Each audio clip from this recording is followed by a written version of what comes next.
Good morning, ladies and gentlemen. In this video, we are going to cover the current affairs. For mobile optimized ebooks, please install GKToday Academy app. You can attempt the quiz in this app and you can read detailed explanation. For regular updates, please join our Telegram channel. The link is given in the description box. Now we have started a new channel, Civils Academy. The content of this channel is helpful for state PCS examinations and for UPSC examinations. So you can subscribe to it if you find it relevant. Now let's start.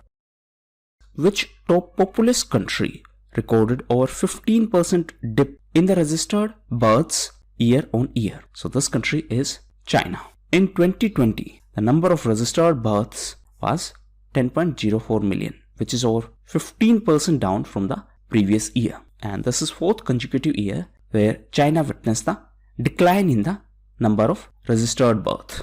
Please note that China had launched one-child policy in late 1970s to slow down the population growth, and this policy was reversed in 2016. Now, China was also in news as it surpassed USA and it became the largest recipient of FDI, that is foreign direct investment. It was also in news as recently it surpassed Germany, and now China has the world's largest current account surplus. So, in case of current account surplus, China is on top position. In case of current account deficit, USA is on top position. China was also in news because of Chang'e 5. It was China's mission for Moon. It was also in news because of its mission on Mars, and it is Tianwen 1. Recently, this Mars mission was in news because, as per China, this has entered in the orbit of Mars. Recently, one more Mars mission was in news, and it is Hope Probe. So, it is a mission of UAE. Which institution released the annual report of Ombudsman Schemes for 2019-20? Now, first thing first, what is the meaning of this term, Ombudsman? So, it is an official that has been appointed for the grievance redressal. So, for example, banking ombudsman has been appointed to solve the grievances of people in the banking sector. Now, recently, RBI, that is our central bank, released annual report of the Ombudsman Schemes for year 2019-20. And as per this report, all the three ombudsmen, that means banking ombudsman, NBFC ombudsman and digital transactions ombudsman, received around 3.3 lakh complaints, which is much higher than last year, which was 2 lakhs. So you can see there is increment in number of complaints. Present RBI governor is Mr. Shaktikant Das. Recently, he was in news because he has won the Business Reformer of the Year award, and it was given by Economic Times. Recently, RBI was also in news because of OMO, that is Open Market Operations. It was also in news because of PIDF, that is Payment Infrastructure Development Fund. It was also in news because of DSIB status, that is Domestic Systemically Important Banks. It was also in news because of Operation Twist and Automated Banknote Processing Center in JEP. RBI was also in news because of Jayant Kumar Das Committee, and this committee was constituted to regulate the digital lending. Now, apart from Mr. Shaktikant Das, who won Business Reformer of the Year award, former SDFC Bank MD Aditya Puri won Lifetime Achievement Award, and Adar Poonawalla, the CEO of Serum Institute of India, won the Entrepreneur of the Year award. Which body has set up a subgroup for preparing the National Action Plan for Migrant Workers? So this has been done by Niti Aayog. Niti Aayog is an executive body. Prime Minister is the ex-officio chairperson of Niti Aayog, and it is the successor of Planning Commission. So Niti Aayog constituted a subgroup to prepare the National Action Plan for Migrant Workers, and this was announced by Union Labour Minister Santosh Kumar Gangwar. Apart from that, the Labour Bureau is going to conduct All India Survey on Migrant Workers, and Labour Bureau is under Labour Ministry. Now, in this context, that means in the context of migrant workers, recently a couple of terms were in use. First is Shram Shakti. So it is a portal which was recently launched for the migrant workers. Apart from that, recently Shram Shathi was launched, and it is a training manual for migrant workers. In addition to that, recently one more portal was in use, and it is Shaksham portal, and this portal has been launched by TIFAC. What is TIFAC? It is Technology, Information, Forecasting and Assessment Council. So this TIFAC was in news because on 10th of February, it celebrated its Foundation Day. And on that occasion, it launched two new initiatives. One is this Saksham portal, and it is a job portal. Another initiative that was launched was Seaweed Mission. So this was also launched by TIFAC for the commercial farming of seaweeds. Now, please note that this TIFAC is under DST, that is Department of Science and Technology, and DST is under Ministry of Science and Technology.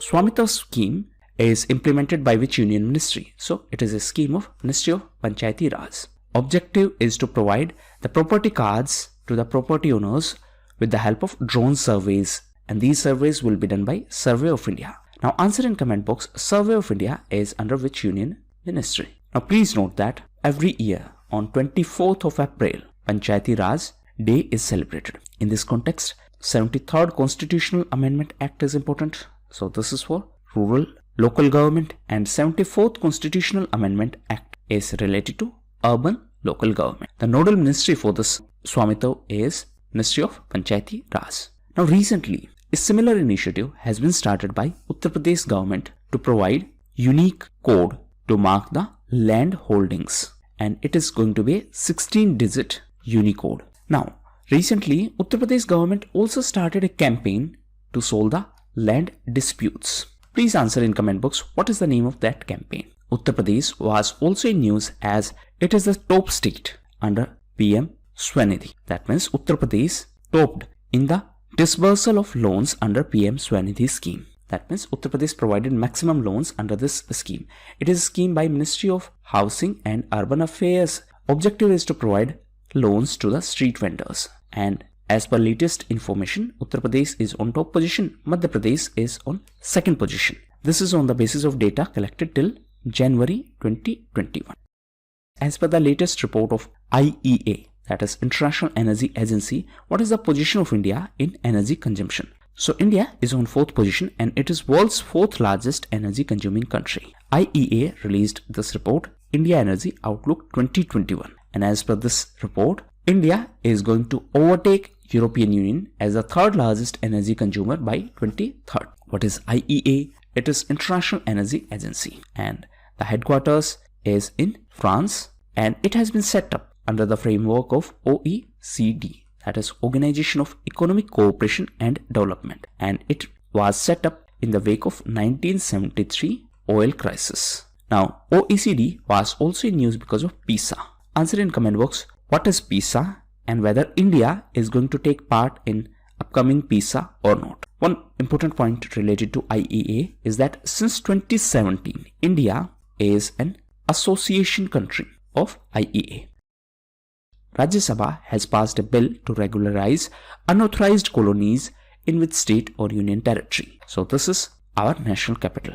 Rajya Sabha has passed National Capital Territory of Delhi Laws Bill 2021, and this seeks to regularize the unauthorized colonies in Delhi. So there is a campaign, and the name of this campaign is Jahan Jhuggi Wahan Makan. So this bill, which has been passed, will replace the ordinance which was promulgated by our president in December. Now, the ordinance powers of President of India are mentioned in Article 123. On the other hand, the ordinance powers of Governor are mentioned in Article 213.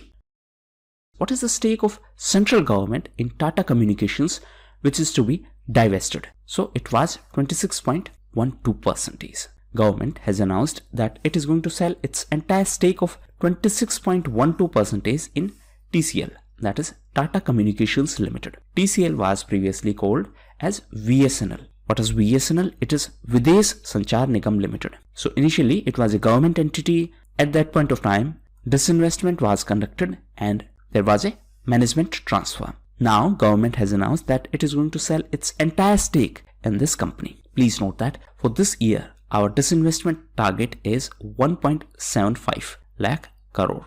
This is as per the latest budget announcement.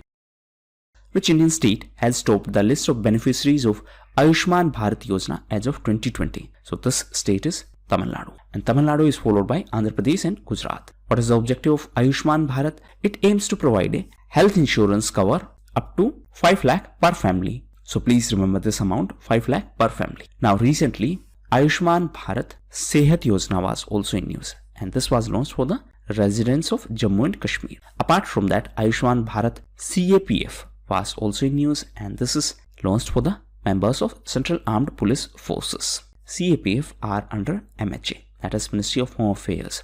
So this Ayushman CAPF Yojana is joint initiative of Ministry of Home Affairs and National Health Authority. Recently, RS Sarma, that is Ram Sevak Sarma, has been appointed as the new CEO of this National Health Authority. Soyuz 2 carrier rocket is the flagship launch vehicle of which country? So it is the flagship launch vehicle of Russia. Recently, Russia was also in news because of Alexei Navalny. So he is the opposition leader in Russia. Russia was also in news because of Open Skies Treaty, as recently Russia announced its withdrawal from this treaty. USA had already announced its withdrawal from this treaty. USA recently announced that it is going to join United Nations Human Rights Council. It is also going to join World Health Organization. Which scheme is implemented at Anganwadi centers to provide health and preschool education services? So the name of this scheme is ICDS, that is Integrated Child Development Scheme. Now this is very important scheme, and this is a package of 6 services. Please remember these 6 terms. These are immunization, supplementary nutrition, health checkup, then referral services, preschool education, and this is going to be non-formal education, and last is nutrition and health information. This scheme was launched in 1975. Then why it was in news recently? Because as per the data, there has been a steady decline in the number of Anganwadi beneficiaries. In 2014-15, there were approximately 10.45 crore beneficiaries, and in March 2020, the number reduced to 8.55 crores. So that is why this scheme was in news. So these were the most important questions. Now we are going to cover important news events. So first is Robert Irwin. Robert Irwin was in news because he won the Wildlife Photographer of the Year award. He is from Australia and he won his award for his image Bushfire. It is a picture of Australian bushfire in 2020. Now since this term Irwin is in news, please answer what was the objective of Gandhi-Irwin Pact. Next is Hima Das. So Hima Das is also known as Dhing Express. Recently, Assam government decided to appoint her as DSP, that is Deputy Superintendent of Police. She is an Indian sprinter and she is from Assam. Recently, Assam was also in news as it was the host of 36th National Junior Athletics Championship. Next is Mansa Varanasi. So recently, she was in news because she won the VLCC Femina Miss India World 2020 and she is from Telangana. Next is Vijayanagara. So this is going to be the 31st district in the state of Karnataka, and this has been carved out from the Bellary. Next is NIIF, that is National Investment and Infrastructure Fund Limited. So New Development Bank is going to invest $100 million in this National Investment and Infrastructure Fund Limited, and it is going to be a fund of funds. Next is 10-year space program. So recently Turkey announced 10-year space program. The president of Turkey is Recep Tayyip Erdogan. Next is CNA, that is Chin National Army. So it is a Myanmar-based armed insurgent group. Recently it was in news because it has sought asylum for its family members in Mizoram. Recently Myanmar was in news because of coup, and in the backdrop of this event, USA announced sanctions on the military leaders of Myanmar. Next is Maori people. So these are related to New Zealand. Recently, this community was in news because a Maori political leader was ejected when he refused to wear tie in the parliament. Now, New Zealand's parliament has dropped the requirement that male members need to wear necktie. That means now they no longer need to wear this necktie. Next is India's first CNG tractor. So recently, our Road Transport Minister Nitin Gadkari launched India's first ever diesel tractor that has been converted to CNG, that is compressed natural gas. So it was first ever diesel tractor. Next is fossil of world's oldest animal. So these were found in Madhya Pradesh. Next is International Epilepsy Day. So this is observed on the second Monday of February, and this time it was on 8th of February. Apart from that, 11th of February was World Unani Day, and 12th of February was Lunar New Year. This 11th of February was also observed as the death anniversary of Pandit Deen Dayal Upadhyay. And this was observed as Samarpan Divas. So which event was observed as the Samarpan Divas? It was the death anniversary of Pandit Deen Dayal Upadhyay. Next is Unfinished. So this is a book by Priyanka Chopra. And last is Koo. So it is an app like Twitter and it is an indigenous app. Now test questions. First is World Sustainable Development Summit is organized by which institution? Second is Civil Aviation Ministry and DGCA granted permission to which sports authority to use drones for live shooting? Third question is which Indian airport has bagged Voice of Customer Award from the Airports Council International, that is ACI. Next question is India signed MOU with which country to build Lalandar or Shatut Dam?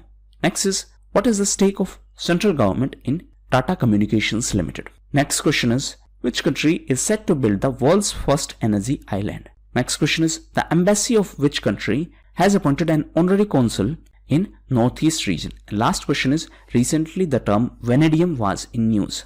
What is it? So that was all for the day. Thank you.